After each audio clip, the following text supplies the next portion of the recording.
Good late evening. It is January the 11th, 2017. This is the second update in a series of updates that will be posted, one tomorrow and then one on Friday. That should be the last one unless any other changes are underway for the weekend weather, but hopefully by Saturday we will have enough time to come out with another weekly weather briefing in the midst of all of this weather chaos. Surely we could find some time.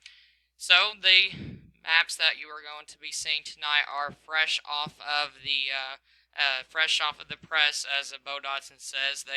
These are new maps coming out right now, and these are all a little bit different than last night.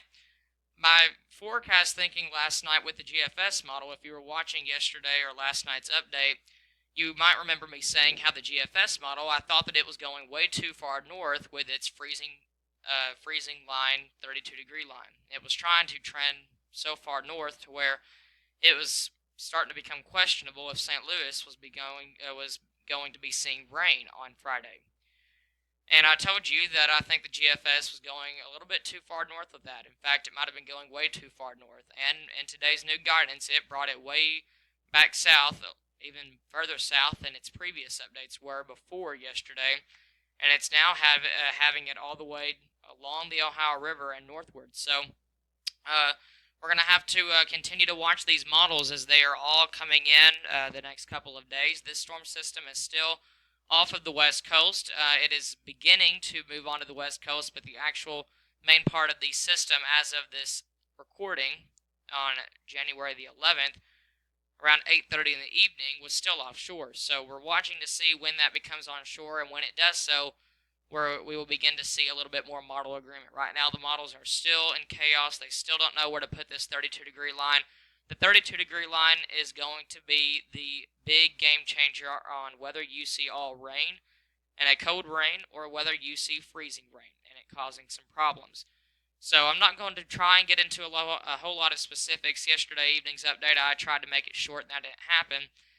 So I'm going to try and make this one shorter than around 14 minutes like last night's update ended up being. Here's the GFS model. This is for Friday at midnight in the morning, so this will be for 12 a.m. on Friday. The models are in pretty good agreement that we will have a band of rain sometime Thursday night, Friday morning, right behind that cold front. A cold front, which I will show you closer to the end of this video on the NAM guidance. That cold front will be coming through during the day on Thursday evening for most of western Kentucky. Southern Illinois and southeast Missouri will have falling temperatures for tomorrow. Some of our northwest counties along the Ohio River, Ballard, McCracken, Union, Webster, those kind of counties will be experiencing that cold front coming through before they get their daytime highs tomorrow. So most of your daytime highs will be reached around noon, 1, 2 o'clock in the afternoon for western Kentucky, at least in our northwest counties. Now, our southeast counties will still see those temperatures hit their peak around 3, 4 o'clock in the afternoon like usual, and then they'll see that cold front come in later on that evening. So it's going to be a big difference in temperatures tomorrow across the region, at least during the evening hours and late afternoon. During the early morning hours, mid-morning, late morning, temperatures will be just about uniform across most of the area, meaning that they will be pretty similar to one another from location to location. Not going to diverse much when it comes to temperatures tomorrow. That changes as we go into tomorrow evening. That cold front will come south and then it will stall out. Wherever that cold front stalls out is a big question mark because that will determine how far south our 32-degree line will come. And if that 32-degree line comes far enough south to enter into some of my counties in western Kentucky, then we will have to be concerned for some problems. Now, if it doesn't, then we can erase off the ice potential after Friday and just focus on some heavy rain. So still some question marks remain to this system. Still little agreement in the models, so not a whole lot of confidence change from last night's update to this update. It's usual with events like these. The models don't handle cold air very well, and so this is going to be pretty interesting to see how this plays out compared to what the models are showing before this event. Let's go into the 9, actually this will be the 3 a.m. hour on Friday morning.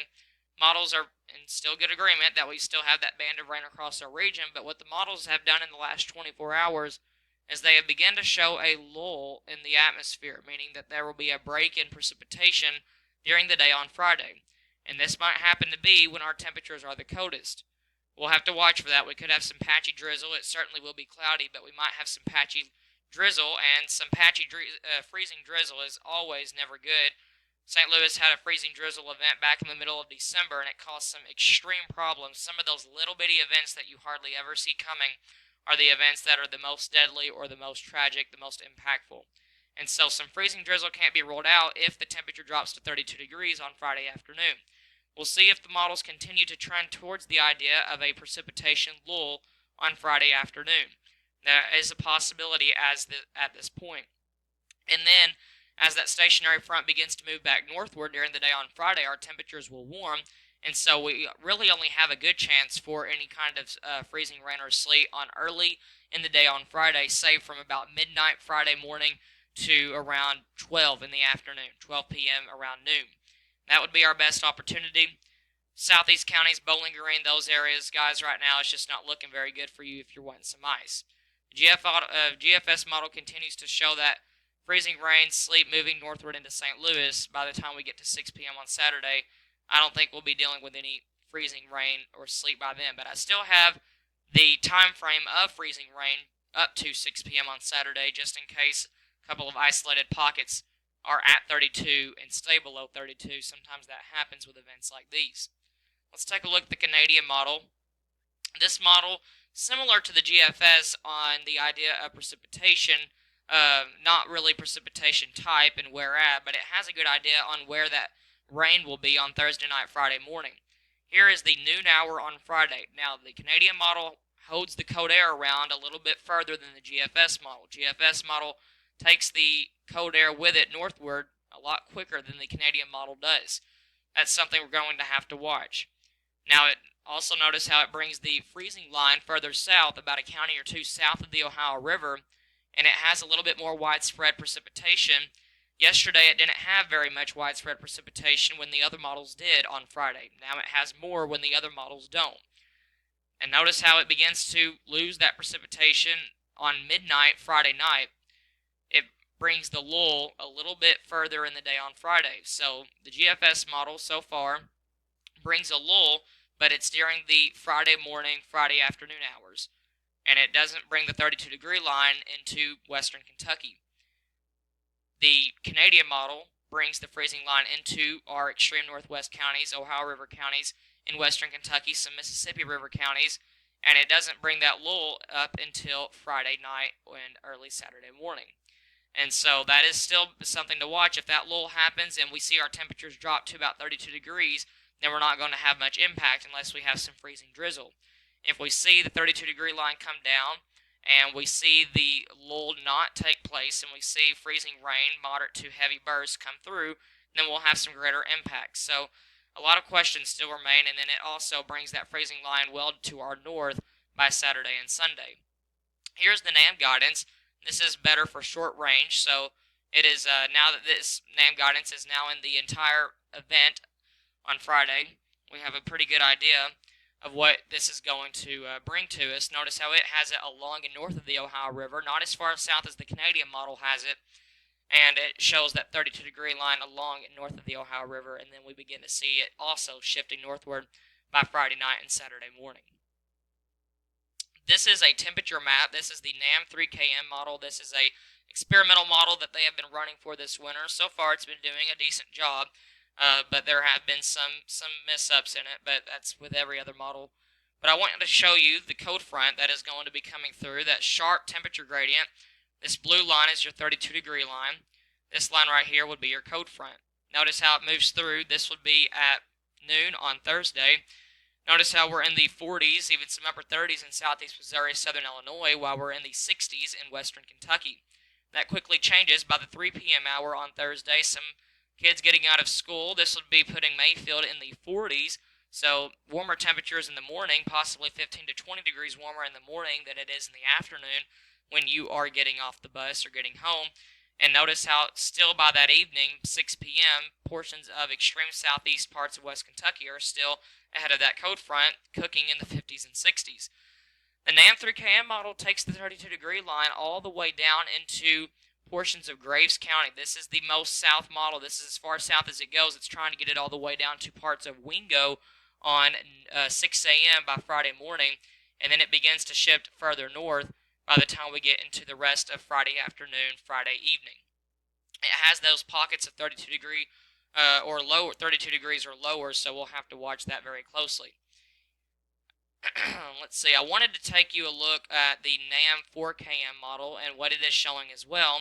The NAM 4KM guidance also brings the 32-degree line just as far south as the 3KM model does. This is as far south as it goes. Not as far south as the 3KM, but just a little bit to the north. But the idea is that they're both taking it into western Kentucky. So this is still a very, very tricky forecast when it comes to this event. Now, this is precipitation totals going through Friday. Well, this will be going through 6 p.m. on Sunday. So this will be mainly our first round of precipitation. We have several rounds coming, but we have another big round coming in for Monday, Tuesday, Wednesday of next week. Once we add that event in, we're looking at a very big heavy rainfall event for our region. Next Monday, Tuesday, Wednesday, especially Wednesday, we're watching for a very strong cold front to move through the area. Models right now, the GFS so far is north of the Ohio River with the freezing line. The Canadian model is along and north of the Ohio River. The NAM guidance along and north of the Ohio River. The NAM 3KM and the NAM 4KM model, what I just showed you, are both a county or two south of the Ohio River and northward from there with a 32-degree line. And then the European model is about a county or two north of the Ohio River and then northward from there. So still some very big disagreements.